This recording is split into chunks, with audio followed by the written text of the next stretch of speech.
Hey, welcome everybody. I think we've just about got everybody in. If you could just mute your microphone, please, and when you enter, that would be fab, just to protect the integrity of the audio. I'd really love to welcome you to this session, which is our first event of UFI's Week of VocTech. And I know there's plenty of other exciting events planned this week as well. And certainly Dean, one of my colleagues who's with us today, is going to be speaking at one of those as well. So for the session today, we're together for about an hour, and it's a joint session between NCFE and Body Swaps. The focus is on rethinking work readiness using VocTech to assess essential skills. So what we want to do is to provide you with a little bit of theory, a little bit of information about the work we've been doing on VocTech and how that can be used in assessment, and to also showcase a really brilliant bit of work from Body Swaps as well, really putting that theory into practice. So if you could just put me on the next slide, please, Dean, if that's okay. We're going COVID style. Next slide, please, in our presentation today. So you'll see the agenda today. I'm going to set the scene. We'll hand over to Dean just to give you a little bit of a flavour of assessment innovation. And then we'll bring in Chris, who's going to talk about the Body Swaps approach and give you an example of what's happening right now with some really exciting cutting edge VocTech. We're going to have time at the end for questions as well, which is fab. So just to introduce a little bit about the three of us who are going to be presenting today. So I'm Dr. Rebecca Conway, Director of Research and Innovation at NCFE. My background is in assessment and awarding. So I've worked for about 14, 15 years now in the awarding sector, primarily in assessment and policy roles as well. At NCFE, I oversee our assessment innovation work, which includes our work on the Assessment Innovation Fund. And Dean, my colleague today, works in that team and heads up that piece of work. So I'll just hand over to him to introduce himself. Hi everyone, I'm Dean. I'm Senior Innovation Investments Manager at NCFE. I've been at NCFE about 8 years now, working in the innovation team, but also in our provider development team. And prior to that, I used to work as a maths teacher. So if there are any maths questions that come in on the chat, I'll be more than happy to answer those. I'll hand over to Chris now, who's joining us from Body Swaps. Yeah, hi everyone. So Chris, I'm the CEO of Body Swaps. As you can hear, I come from the country that just won the Six Nations. Yeah, my background is in storytelling, first around social media, then VR, and now a bit more about AI, but more about this in a few minutes. Thank you very much, Chris. Fighting talk there from the rugby man. So let me set the scene and give you a little bit of contextual information about essential skills. It's actually a topic I've been interested in assessment probably a decade now.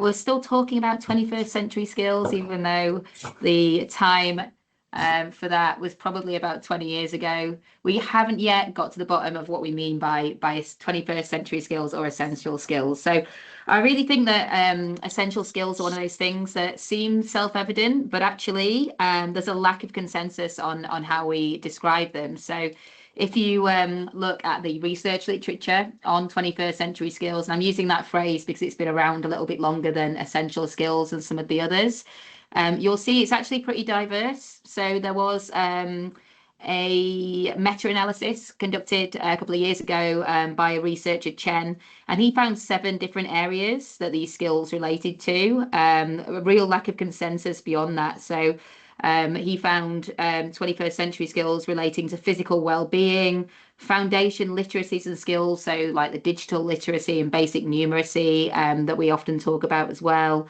productivity, relationships with others. I think collaboration and communication are really key areas there that we often talk about. Social, emotional skills as well, so things like self-regulation and self-management.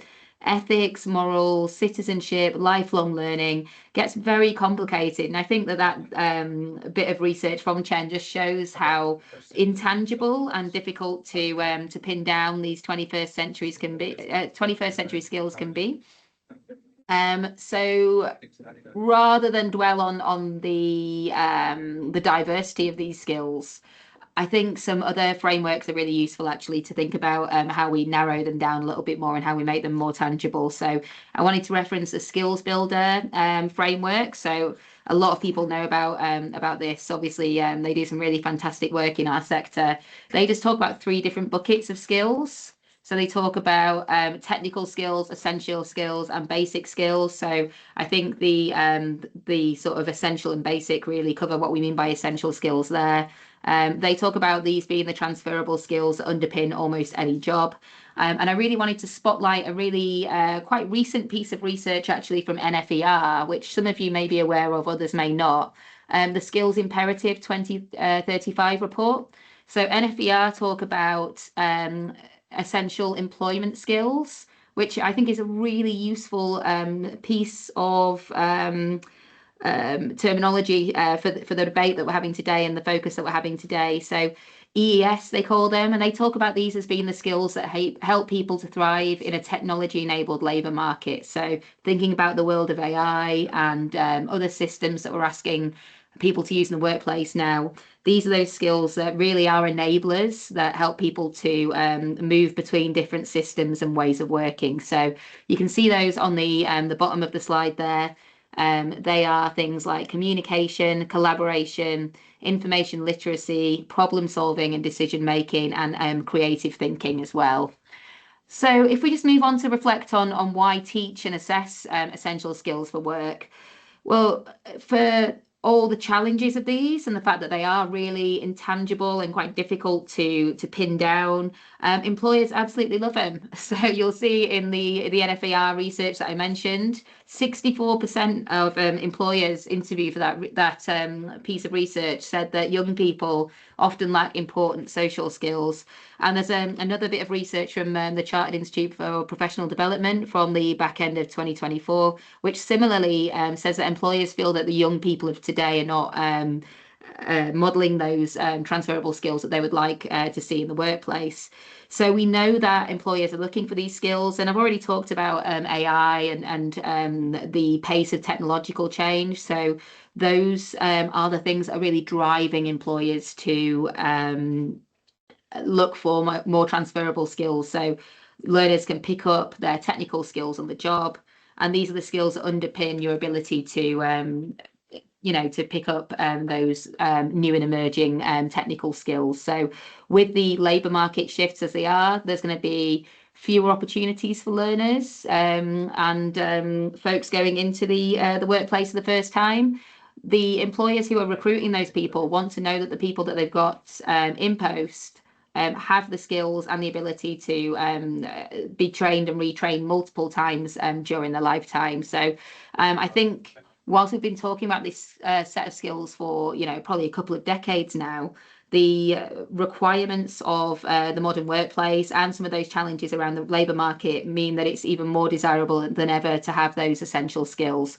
And it's something we saw in the skills white paper as well. The government was talking about these types of skills being the ones that people need to thrive in the labour market. Why don't we assess them then, if they're that important? Well, a couple of challenges, and this is coming from my assessment theory head. As I say, I've got my 2 technical colleagues here to talk about some of the technical solutions to assessing these in just a few moments' time. One of the reasons that essential skills have struggled to really gain traction, and why we're still having this discussion and this debate about whether people have got these skills and how we develop them, it's because they're so hard to assess. That is the challenge. So in an education system that is driven by high stakes assessments, so we do have a real focus on the exams at the end. The constructs that we're talking about here are so difficult to really kind of distill and assess in a regular assessment. So often they can be quite multifaceted. So the top bullet point, it shows, collaboration is a typical one where we've got elements of communication, we've got bits of planning, we've got emotional intelligence and ways of working with others. How do you distill that into an essence of the skill and make sure that you're assessing that in a way that is very reliable and valid? It's really difficult. And the same goes for task design. So designing assessment tasks for skills like this is so difficult, and even well-intentioned tasks may fail to elicit the intended construct. So I think we've all been there, all of us who've done some teaching in the classroom or even the workplace, where you've tried to do like a little bit of group work, a group activity where you get people to take their own piece of the project and run with it. And it raises all those anxieties over whether people are going to get marked down because they don't think that their fellow student or co-worker is working, particularly effectively. There's also the question of what we're actually assessing in terms of, are we assessing the process or are we assessing the output? So, if you think about communication, for example, you might have a couple of people working together who know exactly what they're doing. They're not really communicating that brilliantly because there's no need to. They understand that they're solutionizing, they're getting to what they need to do, but they're not kind of maybe going through all the motions of conflict resolution and moving through a lot of different things that you might want to see to show and provide you with the assurance that someone has really high level developed communication skills. So when we're assessing these skills as well, doing them in a comparable way is really difficult. So if we think about how we might assess, say, an apprentice carpenter's ability to do some woodwork, we can just do like an observation assessment, and we can watch that individual apprentice in their practice and just really make a judgment that's comparable on the basis of the way they're working and the output that they produce. And we can make that judgment. It's in a dynamic situation, it's much more difficult to do that with a lot of essential skills. You've got some very, very different experiences that learners are going through and the context that they're working in. Trying to make a comparable judgment is really challenging. And I think that's one of the areas where technology can really help us. So all these challenges point us towards the need for really principled assessment design that helps us to find the right balance between validity and reliability, but also manageability as well, and thinking about whether everything that we do to assess these skills needs to be done in a really high stakes external assessment way. And yes, I know it's a bit contentious saying high stakes, but I mean, do we have to do everything in an exam? Probably not. What is valid, reliable, and manageable enough to assess these types of skills? Certainly, we need to reflect real world context, and we need to recognize the complexity of assessing these particular skills and the dynamic nature of doing so as well. So, as I say, I really think that VocTech has an answer for these really difficult assessment design questions. So what I want to do now is hand over to Dean just to walk through some of the projects that we've been involved with previously, where we've started to establish how to assess these types of skill. And then we'll move over to Chris, who's going to talk about what we're doing right now together with Body Swaps as part of a pilot project together. So over to you, Dean. Perfect. Thanks, Rebecca. And yeah, it's a really, really good overview in terms of some of the challenges that we face with assessing those essential skills, and some of the the challenges that exist through the sector, despite them being such valued skills by employers and by learners as well. So as Rebecca mentioned, I did just want to talk a little bit about some of the work that NCFE and UFI are doing around pushing, I guess, the sector forward, and starting to explore, I guess, these new innovative approaches. We mentioned technology there, specifically VocTech, about how we can use that type of technology ultimately to help us, I guess, assess those skills and develop those skills, but also how we can do it in a careful and sort of controlled way to make sure actually that we're building that evidence before we're scaling these solutions to, say, our high stakes assessment system, ultimately making sure, providers and learners are protected throughout, and that quality remains as well throughout the process. So something that we do at NCFE and UFI is we offer an assessment innovation fund. That's an initiative we've offered since 2021. Essentially what that fund does is it provides time, it provides support, and it provides funding for testing these new approaches in assessment. We've had lots and lots of applications to date in terms of our funding. And we've had, more importantly, lots and lots of learners and educators, providers, institutions involved in the testing of those solutions. So today we've had more than 3,000 learners take part in those projects, and over 200 educators take part as well. And the range of projects that we've delivered as part of our Assessment Innovation Fund is really quite widespread. And I know today we're going to be focusing a lot on essential skills, but I did just want to highlight some of those previous projects that we have shared as well. So this is what our AIF portfolio looks like. I guess you can really break down into 4 core sections the different sort of themes that we've explored so far when it comes to innovating in assessment and pushing that forward. So immersive technologies, we've spent a lot of time looking at various approaches to this. So whether that's virtual, whether it's augmented, whether it's even slightly lower tech solution than that, and it's around sort of, I guess, replicating real life environments. We've looked at essential skills development in a number of different areas as well. So we've looked at that with in HE, with teacher trainers, trainee teachers. We've looked at it with primary aged learners, and we've also looked at it with college students as well on vocational programs. We've looked at projects regarding enhancing and automating feedback, and this was before ChatGPT was so widespread that, there's so many tools out there. This was the early days of really looking at that and building on those large language models. And we've also looked at how we can connect data better within the assessment system. But I think really importantly, today we're here to talk about body swaps. We do have 2 funded projects that have started this year, so Body Swaps and 60 Learn, and they really sit squarely in the middle of this idea of immersive technology, but also that essential skills development. And as Rebecca pointed to or alluded to, technology has developed in a way that actually, it feels much closer to where we can confidently develop those essential skills and assess those essential skills as well by using that technology.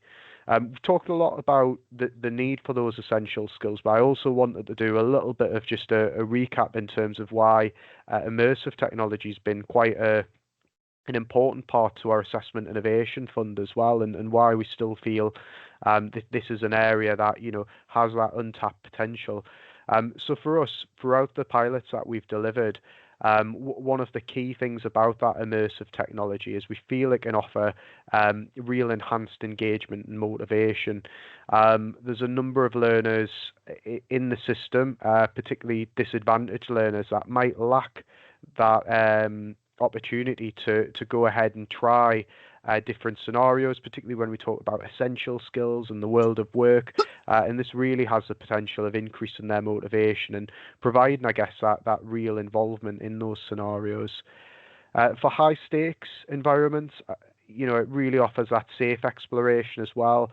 I think, we talked a little bit about high stakes assessment, but when we focus a little bit more on learning as opposed to assessment, we know that, as a former maths teacher, learning can't happen without mistakes. There's not a subject that's more, I guess, that's more prolific than maths. You need to see actually learners getting things wrong. They need to learn from those experiences, but they need to be, I guess, enabled to do that in a safe space, a space where, they can make that mistake and they can learn from that. And ultimately, that's what we try and do with those immersive scenarios.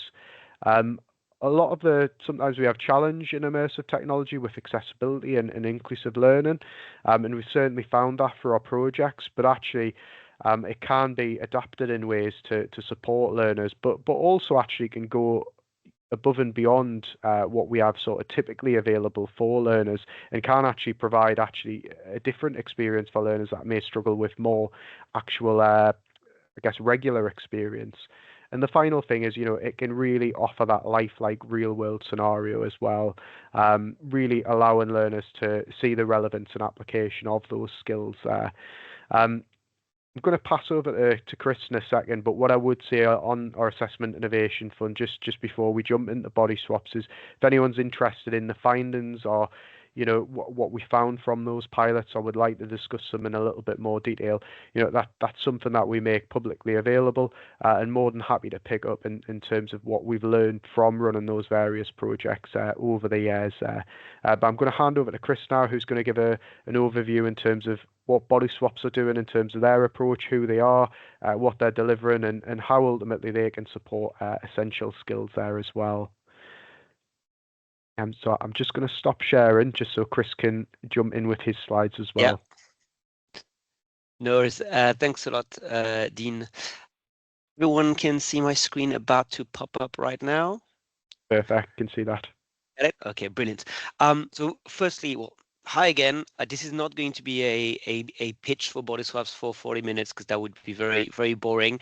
I think Rebecca framed what we're talking about in an interesting way. So between the progress of AI and automation, technology is eating away at a lot of opportunities for young people. First, it's automating a lot of the routine cognitive tasks and potentially some vocational tasks as well. And so, relatively speaking, the soft skills, the human skills, the essential employability skills, however you want to call them, become more important, yet employers recognize that young people are lacking those skills. And so one could say that, you know, talking about AI as a way to improve and assess our human skills sounds a little bit on the surface almost shocking and counterintuitive.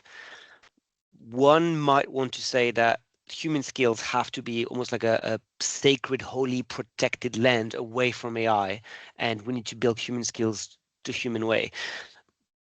Some other people also say that, well, actually AI can provide a practice and assessment partner to assess human skills that is has a number of advantages over humans, right? So there's a bit of tension, and I think that's what we're going to try to explore today.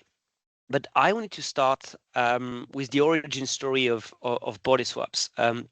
Quite often we are asked about our name, which is a very strange name.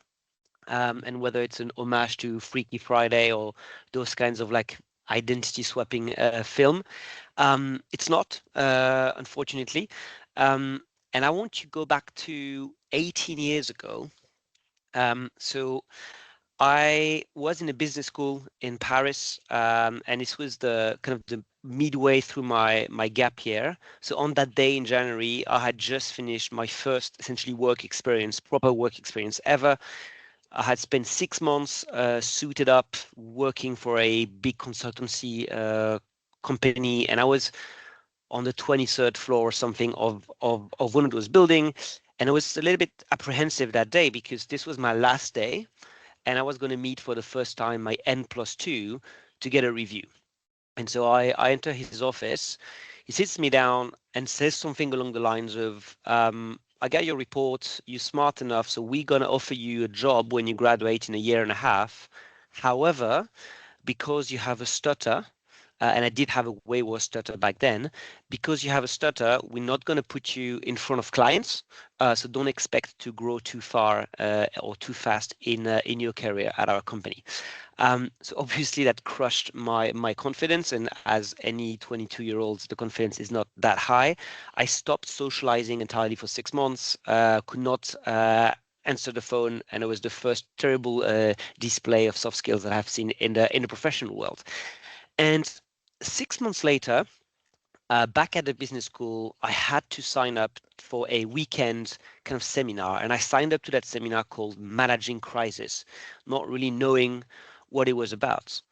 And when I entered the room that morning, I saw a semicircle of 12 chairs, and a teacher came in, and he had cool sneakers and dreadlocks, and he was looking all suave and completely different from the typical teachers I had at the business school. And I was wondering what was happening when he addressed the room and said, "Hi everyone, welcome to the improv theater workshop."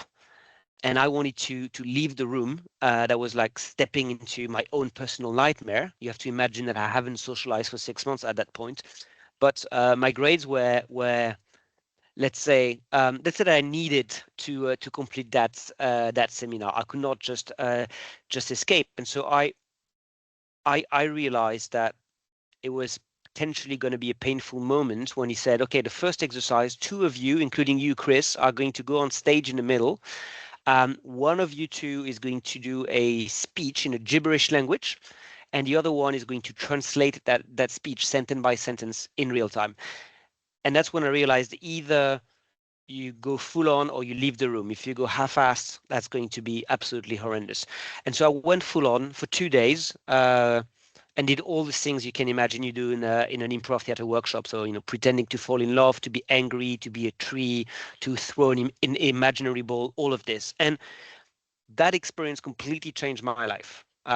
This is by far the single best learning experience I've ever had, because it boosted my confidence to a point that I didn't think was doable, and then I forgot about it.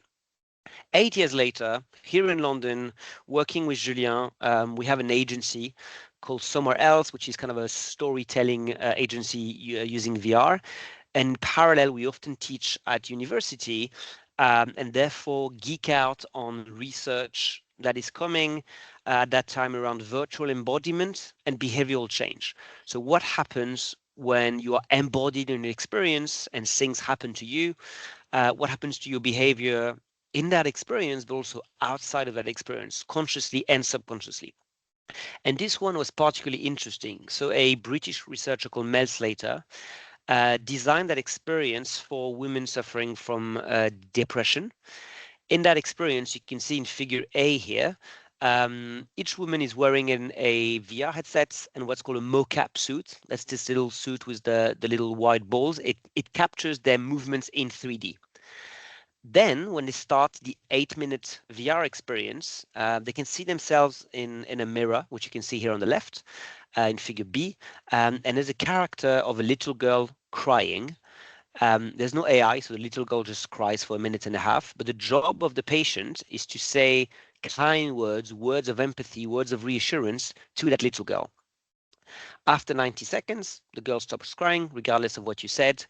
And because the voice and the body movements of the patient were recorded, they're going to do something that they call swapping bodies. So the patient would find herself in the body of the little girl, travel back in time 90 seconds, and essentially relive that experience from the perspective of the other one, essentially receiving words of empathy from a character that looks like them, speaks like them, and moves like them. So essentially giving empathy to themselves. And obviously a lack of self-empathy is a thing that happens when you're depressed. And so the results of the study were incredible, because people who did 3 times 8 minutes in that experience had greater reduction of symptoms of depression than people who did 3 times 1 hour in therapy. So very powerful idea here. And so in 2019, we were approached by Sage, the publishers in education, who wanted to explore immersive learning for nurses in psychiatry. Their initial idea was to film a 360 video of a day in the life in a suicidal patient. Does anyone have an idea why doing a 360 video of a day in the life of a suicidal patient is actually a terrible idea? I don't know if anyone wants to jump in or leave a comment in the chat. I'll give you 10 seconds, otherwise I will give you the answer. The harm, so there's a risk that it might create PTSD and be a horrible experience. That is one. You can't do a whole day in VR, because spending a whole day in a 360 movie would be horrible. The real reason, or one of the real reasons on top of that, is that if you walk in a supermarket and you are very suicidal, or you walk in a supermarket and you are not, your audio-visual experience is the exact same. Because being suicidal is not an audio-visual condition. And as fantastic as virtual reality is, it's not a machine that can recreate someone's mindset. So this whole like day in the life of is very dangerous. Is a dangerous idea. And so what we told them is, well, what if we could build a machine to build confidence, not to feel what it's like to be suicidal, but to build confidence in your ability to deal with someone who is. And the eureka moment happened when we realized we could flip that experience from Mel Slater on its head. So this time around, you are the nurse taking ownership of your body, reading the case notes from Susan, the patient, listening to Susan, who was actually voiced by an actor from the Royal Shakespeare Company. You listen to her, then you're going to provide her with advice, summarizing back the situation, acknowledging her emotions, and then you're going to swap with Susan to watch yourself back as you provide that advice before finally getting some feedback with a prehistorical AI on what you did. So that is the origin story. Now, just before Christmas, we received the following video, which I thought I would show you. Hopefully you can hear. Rebecca or Dean, give me a thumbs up, thumbs down when it starts. I truly believe that when technology is designed with one purpose, to help people, it can change lives. Tools like body swaps, VR headsets, and AI aren't just gadgets or fads. They're stabilizers, they're stepping stones, and they can help us overcome challenges and unlock our potential. Thank you for listening.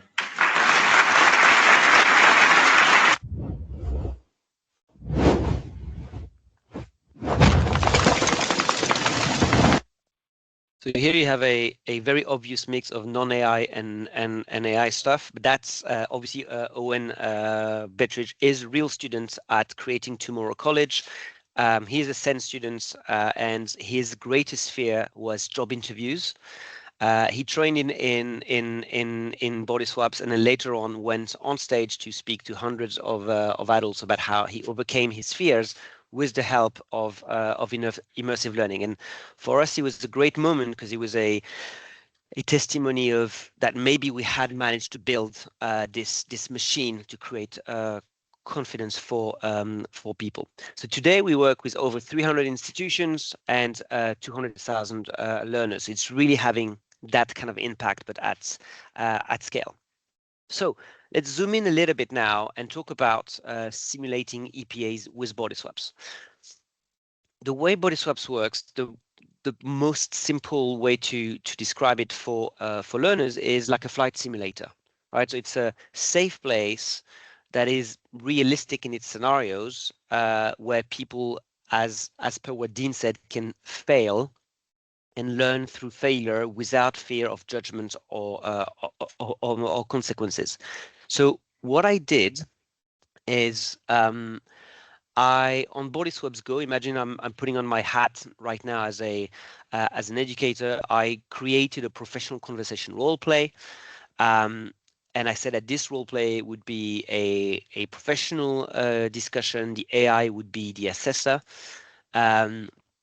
And the assessor would ask me those questions, and then I could define where the professional discussion would happen, who would be asking me the question, and so on and so forth, and what were the assessment criteria that were going to be used. So some assessment criteria you'll see in a minute are built in automatically, and if you want to add other assessment criteria, you can add it yourself. So that's what you would do as the educator. And now I'm going to show you a quick video of what it looks like from the perspective of the learner. Thank you for that detailed explanation. It really clarifies your thought process. Let's move on. Thinking about that situation, can you give an example of a time that you communicated with stakeholders and how you adapted your communication style to keep them informed of progress and any changes? What were the challenges and how did you overcome them? Yes, so halfway through the apprenticeship, my line manager changed.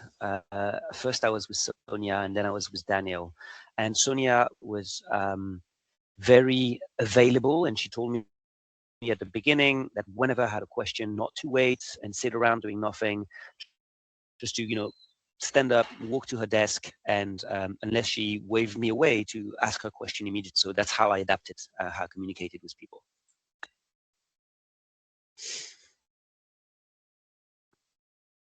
That's a really useful example. Thank you. Could you describe a situation where adapting your communication style didn't achieve the desired outcome, and what you learned from that experience? Okay, so I'm going to pause here. Obviously, that's an edit. So what happened is she asked me the 3 questions. Every time was a follow-up question. So the follow-up question is generated by AI. And now at the end of the experience, I've exited. So I'm going to be able to do the first thing, which is a body swaps. So let's see. Oh. Sorry. Let's go try again. Thank you for that desired out.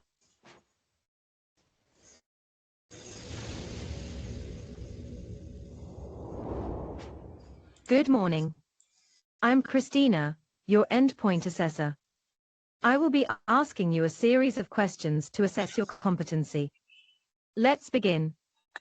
Yes, I woke up one morning and they both had scheduled a call with a client where I was supposed to, so you get the idea. I was watching myself back as per the experience, and then I have this feedback that looks at some elements that were pre-built, like filler words, articulation, clarity. All of this is pre-built, and on top of that, you would have the assessment criteria that have been decided by you, the educator, so such as the decision making, the time management, and so on. So that's how you can design very much a practice focused one. So that's the idea of how it works from the perspective of an educator. But obviously, to learn a skill, to develop a skill, it's not just all about practice. So not to speak about rugby, because I clearly don't have the build to play rugby, but if you, let's say, play football, you wouldn't do 11 aside the entire week. You know, you do drills, like you learn the skills, you practice them one by one, and that's, I think, is really important before we assess to develop. So I'm going to show you one last very quick video that explains better than I could and faster how you can build a pathway, build a soft skills or essential skills experience with different types of ingredients.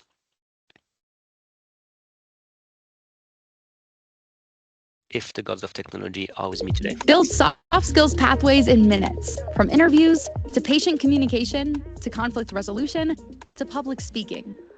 Pick learning modules, customize AI role plays, mix in quizzes and questionnaires, and create learning experiences tailored to your goals, your context, your learners.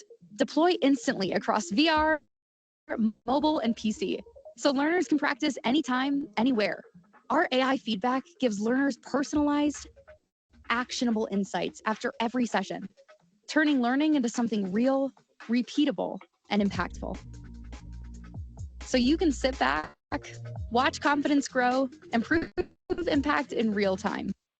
So the idea really is for educators to combine the ingredients that we have created, so to speak, to fit their learners. So you have one type of setting ingredients, which is the guided learning. So it's all scaffolded, all written by subject matter experts, and very consistent from one experience to another. And to give you an example of what I mean by guided, typically a module would start with an observation where you observe 2 characters interacting, and you have a mini game, almost like a whack-a-mole, where you have to identify the good and bad behaviors. Then you would typically up the stakes a little bit and find yourself facing the character, and you have to make choices. So between A, B, or C, you can use your own voice, and depending on whether you make a good choice or bad choice, you're going to get feedback and move the conversation forward. But then obviously in the real world, you don't get to click whenever something goes wrong or to choose A, B, or C. So you have to use your own words. So that's what I showed you in the video. You express yourself in your own words. There's no transcript, no buttons to press. Then you're going to body swap, so to watch yourself back, and then you're going to get feedback. So that's the logic of a learning module, and there's a lot of those, but I'm not going to go into detail now. I know you get access to the presentation if you want to check those. Otherwise, they're all on the website. Now, zooming in a little bit on assessment, there is something that's very, very tempting, which is to use AI for summative assessment. And some platforms, and I'm not going to name names, will give you this, right? So they would say, okay, you scored 75% on clarity, or 5.8 on active listening, and they're even going to rank you based on that. But there is a fundamental issue with using AI for summative assessment, and that's just that AI is generative. So to illustrate, I put a learner report, so a transcript of a role play I had in Body Swaps into an LLM, and I asked the LLM to give me a rating based on that transcript out of 100, and then I explained very precisely the criteria, clarity of arguments, mistakes in reasoning, and so on and so forth. The LLM gave me a score. Then I asked it to run a transcript again and assess again. And then I asked it to run it again, taking into account that I was French. And those are the scores that I got. Right, so every time on every single line, the score is different. And it varies significantly. For some reason, when I told the AI to take into account that I was French, I get 70% rating on respectful communication, but 78 in the first attempt. There's no explanation for that, and you will not find an explanation even if you ask the AI. So as tempting as it is to want to use AI for summative assessment and do the whole job, it's not. It's something we would advise against. That doesn't mean there are no ways to use AI for assessing human skills. The first one is, if you want summative assessment that is consistent, it's not really immersive, but you still have quizzes. At least you can test understanding and knowledge. It's not really the skill itself, but at least you get something you can count on. Something you can do in Body Swaps as well is you can build in self-reflection questionnaires. What did you learn? How did you feel, etc. And your learners can record their own answers right after the fact, right here in that environment, without having to write an essay a day later or say it face to face to an adult. Then, now that you know everything that is available, here's an example of a pathway for EPA. So that's for carpentry and architectural joinery. It's a college we work with that created that. And so what you can see here, there's 19 units. I believe it's about 2 hours long, and it's a mix of exercises, so body language, non-verbal skills, public speaking, mixed together with self-reflection questionnaires. And at the very end, you can see on that screen there are some actual simulations. Something else you will get as the educator is that learner report. So what the learner report gives you is, what was the setup of the practice conversation? What were the assessment criteria? And what did the AI tell you on the assessment? But obviously, you also have the transcript. So if you want to do your own manual summative assessment, you can use the transcript. And finally, one thing that's coming to the platform now is you do get a lot of data that is quantitative at the scale of the cohort of the class, and then you get a lot of qualitative data at the level of the individual, but almost too much. I don't know if many educators have the time to read dozens of pages of assessment. So what we're bringing now is class level analytics, where you can see the patterns and have ideas for remedial actions that you can take. Let's go into the research spotlights of what we're doing with NCFE at the moment, and hopefully we should have 10 minutes for questions at the end. So to add to the 64% number that Rebecca mentioned earlier about employers saying that young people are lacking human skills, there's this one also from 2025 that says that UK employers consider those skills as crucial for 90% of them. And talking with NCFE, talking with assessors, talking with colleges, the reason that many apprentices do fail the EPA is not the lack of knowledge, is the lack of ability to articulate that knowledge in a coherent story under pressure. And so there are issues with the way mock EPAs are run right now, which are that the quality across tutors is inconsistent. There is just simply no times to run enough one-to-one mocks for everyone to have proper practice. The feedback is subjective, and it is hard to track that behavioral improvement. And that means that there is a level of unpredictability when the EPA comes.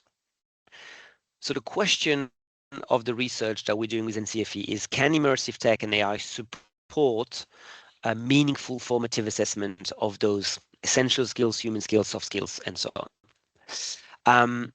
So in terms of the scope, there's going to be 1,000 apprentices in total. At first, carpentry and joinery and light motor vehicle service. That's for now for phase 1, which is 200 learners. And now we're going to open it up for 800 apprentices for phase 2. So phase 2 will start in September.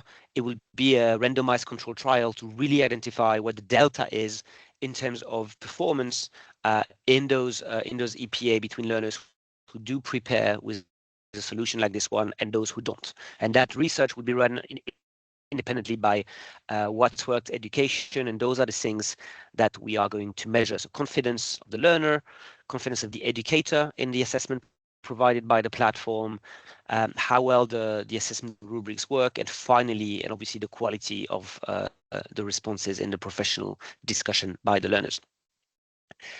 And so that's the objective eventually, is to make those skills, it's not only to assess them for the sake of assessment, it's to really to make them visible and professionally recognized so that people with great skills really have the chance that they deserve.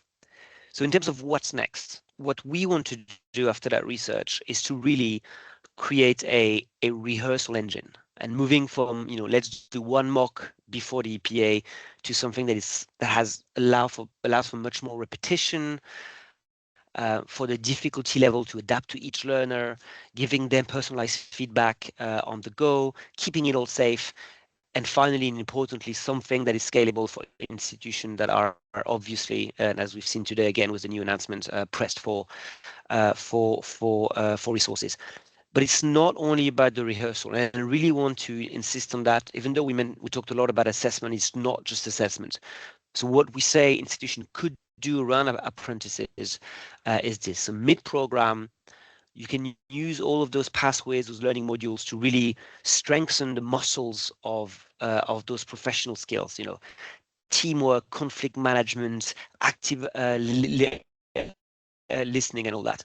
Then pre-gateway, you can do those mock professional discussions, as many as needed, and then have targeted weakness remediation at the right time. So this is really a longitudinal learning experience designed to really help those students have the greatest chances to succeed. And lastly, 2 QR codes on that slide. The first one is we are recruiting new institutions to join the research project and to make sure we have the numbers, not limited to carpentry and LMV. So if you are interested, just scan that QR code. And if you want to build your own pathway, I know I showed you one very quickly and I showed you the platform for about 15 seconds, but if you want to build your own and be able to try it out with your learners for months, you can scan the second code. And I'm conscious that some of you might not have their phone at hand. So I'm just going to put my email in the chat, and you can simply write to me on email if you have any questions or if you want to join those programs. And I believe that's it. Do we accept participants from Ireland, Dean? I don't remember. It would be good to understand whereabouts in Ireland and I guess which learners working directly with. So if you could email Chris, that would be great, and then we can discuss with Julian and Kev if that's all right.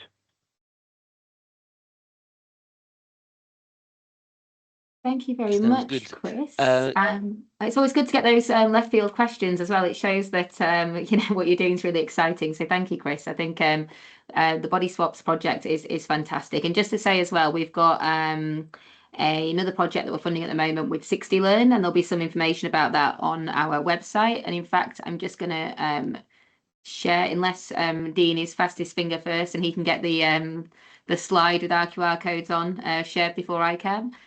He'll just share that information with you. So we've got a little bit of time for questions. And I certainly had some reflections on the theoretical side of things, actually, particularly from your really in-depth walkthrough there, Chris, of the body swaps project, and also the way it works and all the sort of theory and background research that's gone into it. It's very much about the way that we work with our learners throughout a program, actually, and the way that essential skills, these are not things that we can just assess in a one-off way at the end of a program. So if we think about EPA, maybe as part of your EPA, your learner, it just has a really, really good professional interaction with a colleague, and that gives the assessor the feeling that they're actually they've met that skill or that behavior. Actually, the way that this body swaps program works, and the way that a lot of technology VocTech works in terms of building and assessing essential skills, is through that continuous, the low stakes, ongoing assessment and the engagement with the platform, and then the mocks as well, and then finally that opportunity at the end. So I thought that was really interesting. And I don't know, have you got any reflections on that, Chris, around the need to sort of to assess repeatedly to get good data on where a learner is in their learning? Yeah, 100%. I mean, the best practice is to measure the distance traveled, really. And what some institutions do is they use the self-reflection questionnaire as a way to do this with limited burden on the learner. So you would, for example, give them at first some learning modules on, let's say, teamwork and collaboration, and they would do a first mock conversation, and then immediately record their impressions on where they lack, where they can improve, and then you would repeat that cycle. And then when you put those like self-reflection transcript next to one another, you can actually map the distance travel quite well and reference that against the actual transcript. So, was the perceived distance traveled by the learner actually match with the real distance traveled in terms of their skills? Fantastic. That's really helpful. And I think it just goes to show why the kind of, I'm going to use inverted commas, air commas here, but traditional assessment methods just haven't been able to capture the development and the specific construct that we need to with these skills to date. So I think the role that VocTech plays here is fantastic. Any further questions from anybody, or any reflections from you, Dean, on the projects that we've used today, and the way that we can use VocTech to assess skills like collaboration or communication in the workplace, for example? Yeah, I think the point that you drew to before around these smaller sort of bite-sized modules really resonated with me, because it almost follows a similar approach as to, I'll use the maths example again, but what you would see sort of in taking students through sort of maths areas. So again, if you were teaching fractions, you would, start with, say, two common denominators. You would then build up to where, your numerators are different, and then you might end up building up, obviously, to algebraic fractions eventually. But it's a similar approach where you had sort of the screen on where it talked about, having that scaffolding there really, really early, and then building up to those unscripted scenarios. But I think one of the key things that strikes me about the work that we're doing within AIF, and certainly this project and the work that 60 Learn are doing as well, is that feedback that's provided as well.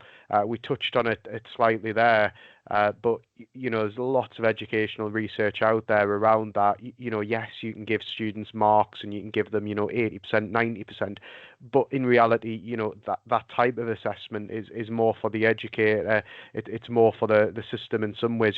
When we talk about learning and developing in these skill areas, the type of feedback that they need may be more holistic. It's more specific in terms of, okay, you weren't making eye contact at this point, or actually, you could have elaborated on this point in more detail, or perhaps this could be more persuasive in this section. And I think having that feedback provided to learners in an instantaneous fashion where they can rehearse again and again really does demonstrate the power of VocTech, because that's just not possible otherwise. I've worked again in a school where you would prepare for, say, work experience, and I would work with my tutor group, and they would have half an hour with me, and that's the maximum amount of time I could afford them having some interview prep with me. And even then, that they can't rehearse that again and again, and that holistic feedback, they may have had to wait a little while if I had an appointment afterwards as well. So I think that's really, really key for me there. And then the second thing I want to do was just shout out Kester, who had me thinking about second order differential equations again, and some of the difficulties there. And yeah, it is a tricky area of maths, but lots of applications in terms of engineering if you go down that route. I knew you'd have to squeeze a bit of maths in there, Dean. That's that's your flavour, I know. Kester, do you want to come in on that? I've seen you just say in the chat box. Yeah, I'm not going to talk about differential equations, don't worry, but just to say, really fascinating. I'm definitely not a maths lady, so any other topic is fine. So yeah, I'm Kester, I'm Associate Director at the Institute for the Future of Work, and we're running the Flourish project, kindly funded by UFI, and that is looking at how to get more young people into kind of green skills in peripheralized economies in Cornwall and Grimsby.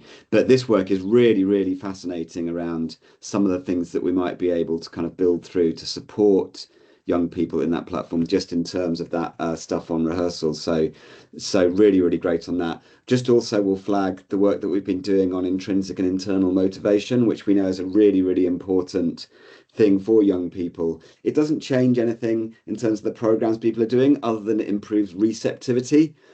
So we've been working on a kind of short intervention in partnership with the UI Foundation. What it does is just help young people to then receive better any of the other external inputs. So I'll put a link in the chat for that. But yeah, thank you so much. Really, really interesting. Fab, thanks, Kester. That sounds fascinating. I'm really keen to read that research, actually. And obviously, I think what's really fascinating here is the intersection between those more traditional academic skills, if you like. So thinking about feedback culture and how learners receive feedback, and how we can use these essential skills as well to develop those workplace competencies, but how they also intersect. So motivation and a learner's engagement in the classroom as well as the workplace. Fantastic. And I can see another question's been asked, and Chris, you've very diligently put the response in the chat box, so thank you very much for that. We've just got a couple of minutes left, so if there's no further questions, I'll just wrap up by saying, well, first of all, thank you to Chris and Dean for speaking today and sharing some of our experiences at NCFE and Body Swaps. Please do follow up on the QR codes and join the projects. This event today was part of the week of VocTech, which runs until the 20th of March. So there's 5 full days of events taking place, both virtually and in person. So Dean is going to be in London on Thursday for the UFI VocTech showcase event, and hopefully he'll see some of you colleagues down there, and I'm certainly hoping to pop into a few more of the sessions as well. So thanks so much, everybody, and thanks for sharing your experiences and your time today. I think it's a really exciting time to be working in VocTech like this. I feel there's a lot of assessment and employment challenges that we can help to address through this technology. Thanks again for all your time, and if you've got any further questions, just pop them in the chat box and we'll try and follow up after the session today. Thanks everyone. Have a lovely rest of your day. Bye. Thank you, everyone. Thank you, Chris.